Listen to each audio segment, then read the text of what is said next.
अमरावती जिल्हा स्त्री रुग्णालयामधील नवजात बाळांच्या अतिदक्षता विभागामध्ये आग, 3 बाळांचा होरपळून मृत्यू, व्हेंटिलेटरमध्ये स्फोट झाल्यामुळे दुर्घटना, मृतांच्या कुटुंबियांना 5 लाखांची मदत।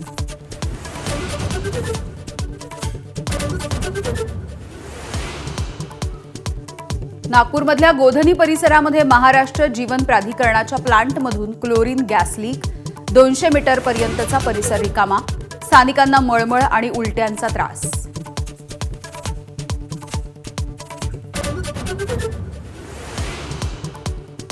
वाहतूक कोंडीला मुंबईकर कंटाळले, भांडूपमध्ये मनसेचा आक्रोश, ठाकरे गटाचे खासदार संजय राऊतही आंदोलनात सहभागी।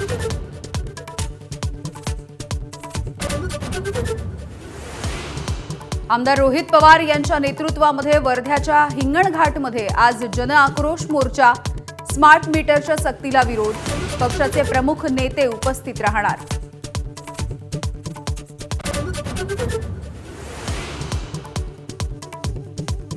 विखे पाटील, उदय सामंत, शंभूराज देसाई, प्रसाद लाड आज मनोज जरांगेंना भेटण्यासाठी आंतरवालीला जाणार।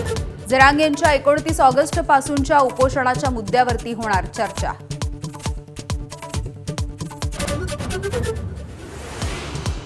काँग्रेसचं नाशिकमध्ये आजपासून 10 दिवसांचं निवासी प्रशिक्षण शिबिर, ग्रामीण भागात 1 दिवस मुक्काम करून ग्रामस्थांशी संवाद साधण्याचं प्रशिक्षण।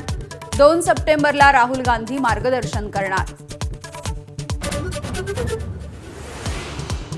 महाराष्ट्रात खासगी कोचिंग क्लासेससाठी आता कडक नियम, नीट पेपर फुटीच्या नंतर शालेय शिक्षण विभागाकडून मसुदा जाहीर, 50 लाखांपर्यंत दंडाची तरतूद।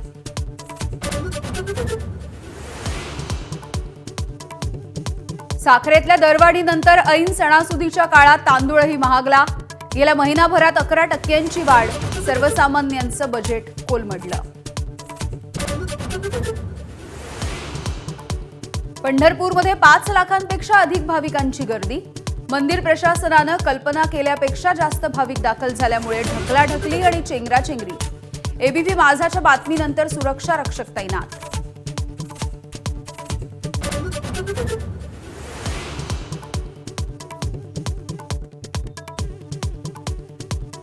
आणि मराठी व्याकरणाच्या तज्ज्ञ प्राध्यापिका यास्मीन शेख यांचं निधन, वयाच्या 101व्या वर्षी घेतला अखेरचा श्वास।